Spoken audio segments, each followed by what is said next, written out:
வணக்கம். ஆகாஷவாணி.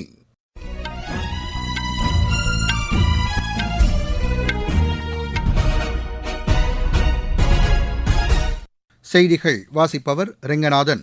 தலைப்புச் செய்திகள். நீதித்துறையில் சீர்திருத்தங்களை கொண்டுவர வேண்டியது காலத்தின் கட்டாயம் என்று பிரதமர் திரு நரேந்திர மோடி தெரிவித்துள்ளார். பகவான் கிருஷ்ணர் அவதரித்த தினம் கிருஷ்ண ஜெயந்தி நாளாக இன்று நாடு முழுவதும் கொண்டாடப்படுகிறது. மலையாள திரைப்பட உலகில் எழுந்துள்ள பாலியல் புகார்கள் குறித்து விசாரிக்க காவல்துறை ஐஜி தலைமையிலான 7 பேர் கொண்ட குழுவை கேரள அரசு அமைத்துள்ளது. இஸ்ரேலுக்கும் ஹிஸ்புல்லா அமைப்பினருக்கும் இடையே நடந்து வரும் சண்டையை நிறுத்தி அப்பகுதியில் அமைதி நிலவ இருதரப்பினரும் முன்வர வேண்டும் என்று ஐநா பொதுச் செயலாளர் திரு ஆண்டோனியோ குட்டரஸ் கேட்டுக் கொண்டுள்ளார். 20 வயதுக்குட்பட்டோருக்கான தெற்காசிய கால்பந்து போட்டியில் இன்று நடைபெறவுள்ள அரையிறுதி ஆட்டத்தில் இந்திய அணி பங்களாதேஷ் அணியை எதிர்கொள்கிறது. இனி விரிவான செய்திகள். நீதித்துறையில் சீர்திருத்தங்களை கொண்டுவர வேண்டியது காலத்தின் கட்டாயம் என்று பிரதமர் திரு நரேந்திர மோடி தெரிவித்துள்ளார்.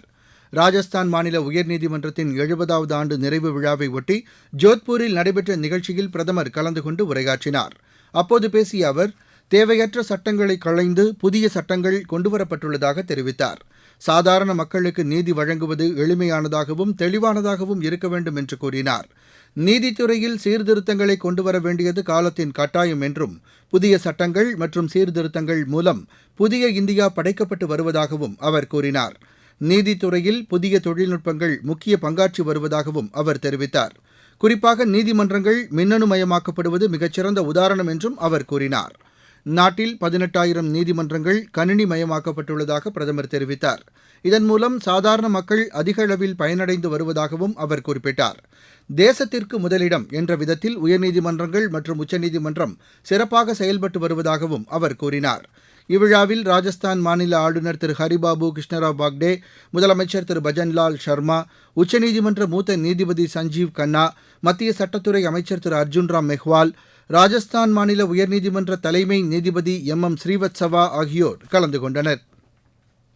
மத்திய வர்த்தகத்துறை அமைச்சர் திரு பியூஷ் கோயல் சிங்கப்பூர் சென்றுள்ளார். சிங்கப்பூர் அரசுடன் இருதரப்பு வர்த்தக உறவுகள் மற்றும் முதலீடுகள் குறித்து பேச்சுவார்த்தை நடத்துகிறார். மேலும் உலக வர்த்தக தலைவர்களை அவர் சந்தித்து பேசுகிறார். இரு நாடுகளுக்கு இடையிலான வர்த்தக ஒத்துழைப்புகள் மற்றும் முதலீட்டிற்கான வாய்ப்புகள் குறித்து அவர் விவாதிக்க உள்ளதாக வர்த்தக அமைச்சகம் வெளியிட்டுள்ள செய்திக்குறிப்பில் தெரிவிக்கப்பட்டுள்ளது. சிறு குறு நடுத்தர தொழில் நிறுவனங்களில் அதிக அளவில் முதலீடுகளை ஈர்ப்பதற்கு தேவையான நடவடிக்கைகளை அவர் மேற்கொள்கிறார். சிங்கப்பூரில் அமைந்துள்ள தொழிற்கல்வி நிறுவனத்தின் தலைமை இடத்திற்கு செல்லும் அவர் புதிய வாய்ப்புகள் குறித்து அமைச்சர் விவாதிக்க உள்ளார். பிரேசில் நாட்டின் வெளியுறவுத்துறை அமைச்சர் திரு மாரோ வீரா 4 நாள் பயணமாக நேற்று மாலை புதுதில்லி வந்துள்ளார். இந்தியா பிரேசில் இடையேயான உறவுகளை வலுப்படுத்தும் விதத்தில் அவரது பயணம் அமைந்திருப்பதாக வெளியுறவு அமைச்சகம் வெளியிட்டுள்ள செய்திக்குறிப்பில் தெரிவிக்கப்பட்டுள்ளது. இன்று புதுதில்லியில் நடைபெறும் 9வது இந்திய பிரேசில் கூட்டுக்குழு கூட்டத்தில் வெளியுறவுத்துறை அமைச்சர் டாக்டர் ஜெய்சங்கர், பிரேசில் வெளியுறவு அமைச்சர் திரு மௌரோ வீரா ஆகியோர் கலந்து கொள்கின்றனர். கடந்த ஆண்டு இந்தியா G20 நாடுகளின் கூட்டத்தை மிகச்சிறப்பாக நடத்தியதை அடுத்து இந்த கூட்டத்தில் எடுக்கப்பட்ட முடிவுகள் குறித்து இருவரும் விவாதிக்கின்றனர். மேலும் இரு நாடுகளுக்கு இடையேயான ஒத்துழைப்பு, பல்வேறு துறைகளில் இரு நாடுகளுக்கும் இடையில் செயல்படுத்தக்கூடிய திட்டங்கள் குறித்து இரு அமைச்சர்களும் கலந்தாலோசிக்கின்றனர். இந்த ஆண்டிற்கான G20 நாடுகளின் தலைமை பொறுப்பை பிரேசில் வகித்து வருவது குறிப்பிடத்தக்கது. பகவான் கிருஷ்ணர் அவதரித்த தினமான இன்று கிருஷ்ண ஜெயந்தி நாளாக நாடு முழுவதும் கொண்டாடப்படுகிறது. இதனையொட்டி கிருஷ்ணர் ஆலயங்களில் பல்வேறு சிறப்பு பூஜைகளுக்கு ஏற்பாடுகள் செய்யப்பட்டுள்ளன. கிருஷ்ணர் பிறந்த உத்தரப்பிரதேச மாநிலம் மதுராவில் உள்ள பிருந்தாவன் விழா கோலம் பூண்டுள்ளது. அங்குள்ள கிருஷ்ணர் கோவில் வண்ண மலர்களால் அலங்காரம் செய்யப்பட்டுள்ளது. ஏராளமான பக்தர்கள் அங்கு வழிபாடு செய்வதற்காக குவிந்துள்ளனர். அதேபோல ஹரே கிருஷ்ணா ஆலயங்களில் சிறப்பு பூஜைகளுக்கு ஏற்பாடுகள் செய்யப்பட்டுள்ளன. தமிழகத்தில் பெருமாள் மற்றும் விஷ்ணு கோவில்களில் கிருஷ்ண ஜெயந்தி உற்சாகத்துடன் கொண்டாடப்பட்டு வருகிறது. கோகுலாஷ்டமியை ஒட்டி குடியரசுத் தலைவர், குடியரசு துணைத் தலைவர் உள்ளிட்டோர் நாட்டு மக்களுக்கு வாழ்த்து தெரிவித்துள்ளனர். குடியரசுத் தலைவர் திருமதி திரௌபதி முர்மு விடுத்துள்ள வாழ்த்துச் செய்தியில், பகவான் ஸ்ரீ கிருஷ்ணரின் போதனைகளை அர்ப்பணிப்பு உணர்வுடன் பின்பற்றி மகிழ்ச்சி காணும் நன்னாள் கோகுலாஷ்டமி என்று குறிப்பிட்டுள்ளார். ஸ்ரீமத் பகவத்கீதை மனித சமுதாயத்திற்கு வழிகாட்டியாக அமைந்துள்ளதாக திருமதி திரௌபதி முர்மு தெரிவித்துள்ளார். குடியரசு துணைத் தலைவர் திரு ஜெக்தீப் தங்கர் வெளியிட்டுள்ள வாழ்த்துச் செய்தியில், தெய்வீக அன்பு, ஞானம், நீதி ஆகியவற்றை உள்ளடக்கிய கிருஷ்ண ஜெயந்தி ஆன்மீக முக்கியத்துவம் வாய்ந்த நன்னாள் என்று குறிப்பிட்டுள்ளார். தீமைக்கு எதிரான நன்மையின் வெற்றி, ஈகை பண்பு ஆகியவற்றை மனித குலத்திற்கு எடுத்துரைக்கும் நாளாக இந்நாள் அமைந்துள்ளது என்றும் குடியரசு துணைத் தலைவர் தெரிவித்துள்ளார். நீங்கள் கேட்டுக்கொண்டிருப்பது ஆகாஷவாணியின் செய்தி அறிக்கை. புதிய குற்றவியல் சட்டங்களின் சிறப்பு அம்சங்கள். ஒரு குற்ற வழக்கின் விசாரணை முடிவடைந்த 45 நாட்களுக்குள் தீர்ப்பு வழங்கப்பட வேண்டும். பாதிக்கப்பட்டவர்கள் காவல் நிலையத்திற்கு செல்லாமலேயே வழக்கை பதிவு செய்யும் வசதி. மின்னணு முதல் தகவல் அறிக்கை வழங்குதல். விசாரணை முதல் நீதிமன்ற தீர்ப்பு வரை அனைத்து நடவடிக்கைகளும் கணினிமயமாக்கல். காவல்துறையின் தேடுதல் நடவடிக்கைகள் முழுமையாக வீடியோ பதிவு செய்யப்படுவது கட்டாயமாக்கப்பட்டுள்ளது.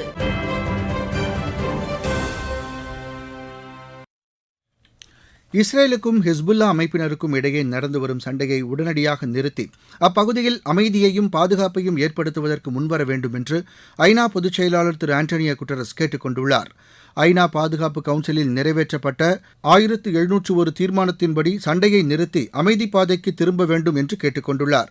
ஹிஸ்புல்லா அமைப்பின் நிறுவன தலைவர் ஃபாட் ஷுக்கூர் கொல்லப்பட்டதை அடுத்து எந்த நேரமும் ஹிஸ்புல்லா தாக்குதல் நடத்தும் என்ற நிலையில் இஸ்ரேல் ராணுவம் 100 ராக்கெட்டுகள் மூலம் லெபனான் மீது தாக்குதல் நடத்தியது.